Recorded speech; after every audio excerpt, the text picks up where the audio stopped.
and welcome to my Christmas in July collaboration video with Claire's Crafty Corner. I have wanted to do one of these for a while, but I've never quite had the courage. So here I am using J. Diction's epoxy resin to create some items which I have created many a time. I am fairly new to resin and my skill level I would still say was beginner, no, maybe intermediate, definitely not advanced. However, these I learned how to do well because I had a huge amount to make. I posted a video on TikTok and it went semi-viral and I ended up with thousands on order. And at this point I had one mould. So as you can imagine, trying to create thousands of those with one mould was a little bit of a nightmare. So anyway, on to what I'm doing. So here you can see that I have got some metallic powder and I'm just dusting that on to the button mould here, and this is a Santa button which Santa accidentally leaves behind on Christmas Eve for the children to find, because we know that children do start to not believe. We all know he's real, but at that point when they don't believe, it's nice to have that little bit of proof, if you know what I mean. So just dusting this powder, and it's just really nice to be able to dust that in. I do just putting that over the bin there just to get the tiny bits off. But you can pour resin straight into these moulds, of course. However, it just gives a bit more of an authentic feel because it doesn't have the real gloss effect once it's demolded, and because it's a key and a button, I just really like the effect it gives when you dust the powder on.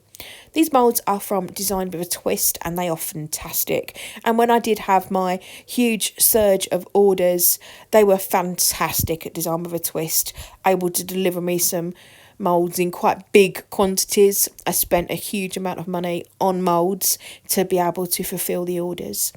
So as you can see here, I am just finishing this off. So I'm just tapping that out. This time I'm tapping it onto some plastic so that I can pop that back into the pot.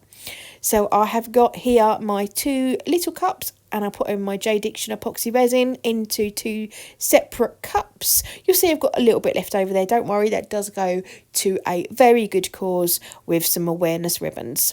So I am just now going to add in the metallic powder, and whilst normally if I'm dusting a mould I would put a black or a back behind it, so I would colour the epoxy resin in a black, but with this I want it to be one colour on both sides.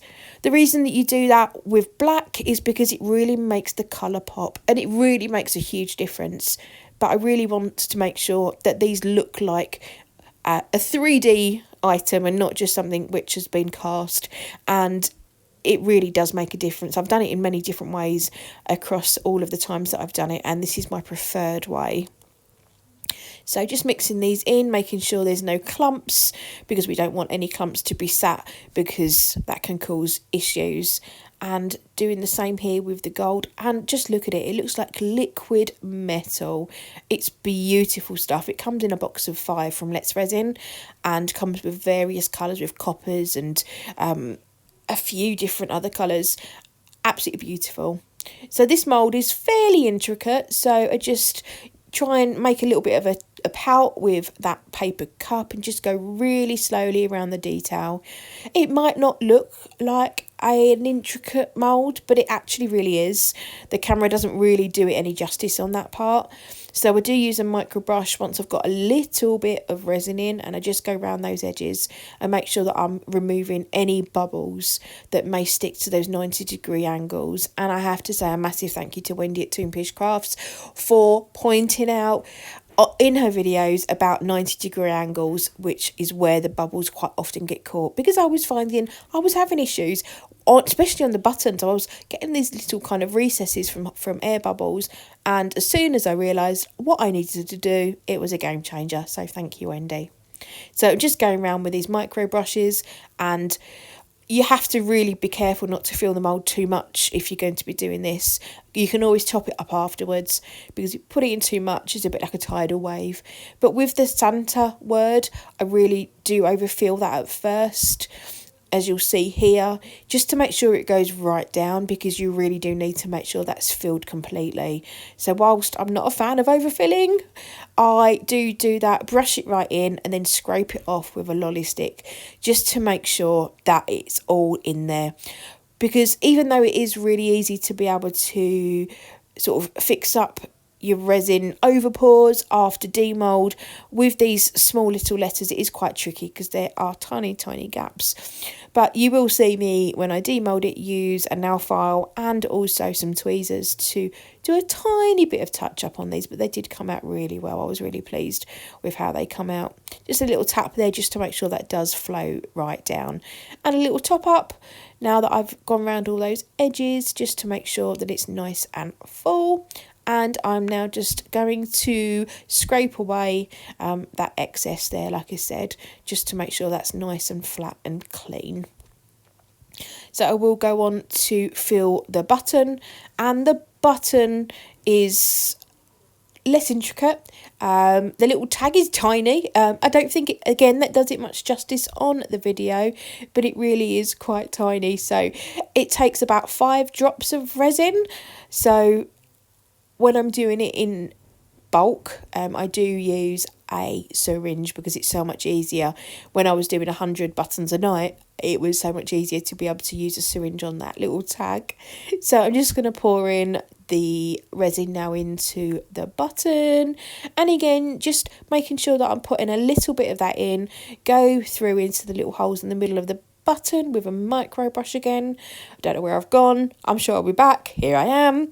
So yep, just pop in that in there, and it does flow through normally, but I just like to make sure.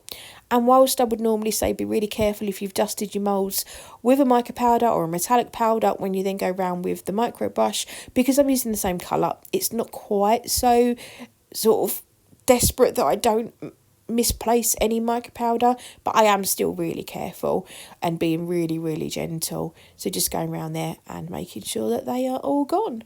I do give it a little torch once I've fully filled this, and you have to be really careful with what heat you use on silicone moulds.